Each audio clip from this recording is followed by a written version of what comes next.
at a federal level has undertaken inquiries into WestConnex in New South Wales and the East West Link in Victoria. We are mystified as to why he didn't see fit to open a similar inquiry into this debacle that's unfolding just up the road.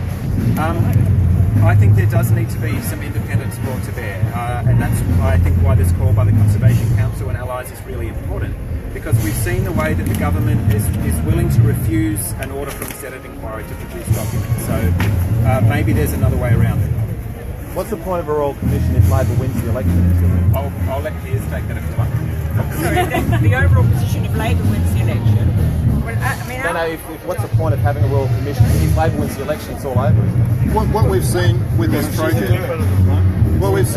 project, is the systematic breaching and undermining of the environmental laws that are supposed to protect our community, our health, our environment, our air quality.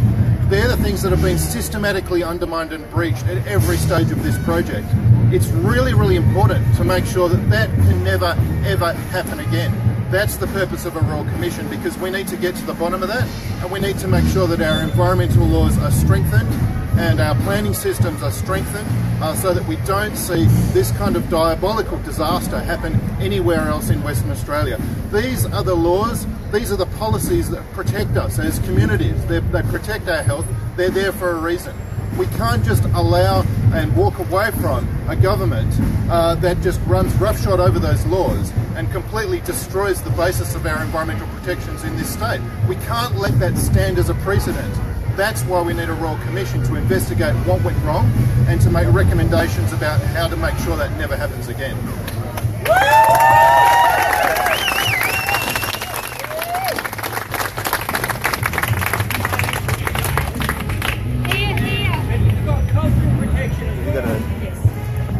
Very true. Sorry, this is a big change of government at the federal level to get such a Royal Commission. Does that need to investigate federal procedure?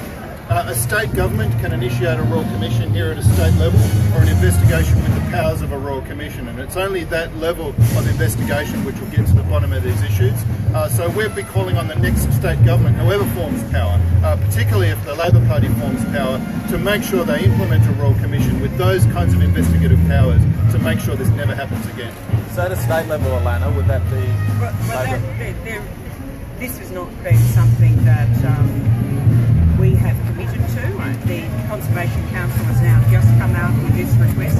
I think our fundamental principle is that we want to get on with the proper planning for our metropolitan freight, and that our commitment will be that there will be complete transparency about that process. We need to get on with the job of solving the problem, and we want to focus on getting the community involved and the stakeholders involved in providing the proper solution. And that, in fact, will be our process.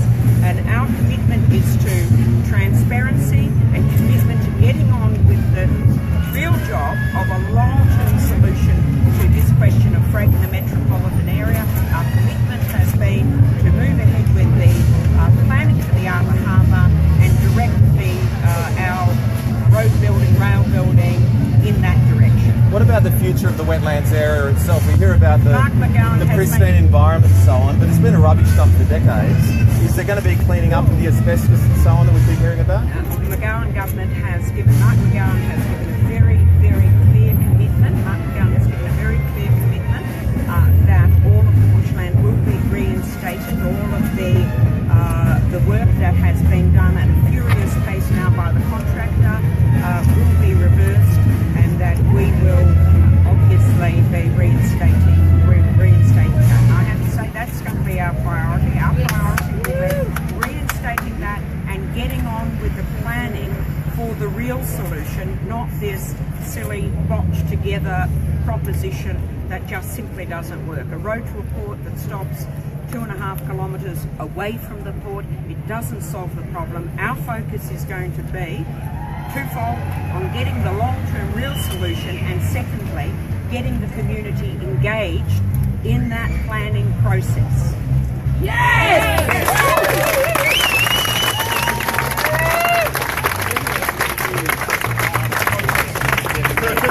Cars and equipment. Is that in line with the kind of process that you're trying to operate? it's just a smear. He's obviously trying to get away from the billions of dollars that have come out of the Freedom of Information. If that's all he can come out with, it's pretty sad. You know, we know he's been hiding these documents for a long time, and for why there's so much information that Alana has now got out. We need to go through that carefully. Unfortunately, it's such a short time before the election, but we know that the safety of people getting off Leach Highway, the Mayor of Melbourne has been pushing that for such a long time.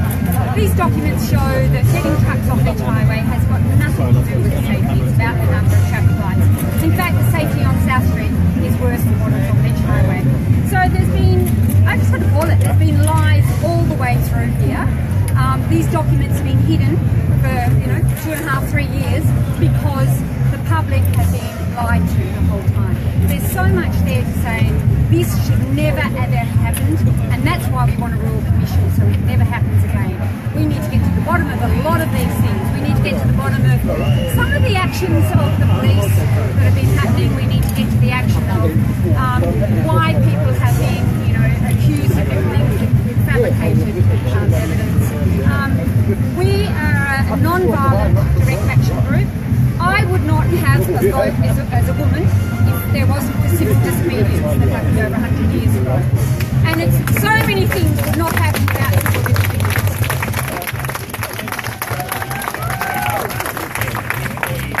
Where's the proof? I mean, it's just totally... If that would have happened, surely someone would have taken a photo of it straight away and let us know. Absolute rubbish. Absolute rubbish. It never would have happened. So yes, we can't answer that rubbish. It's really just smear tactics. And I really think the Premier has gone pretty low to go to that. Look, thank you everyone. We have a large crowd behind us, so we'd like to go and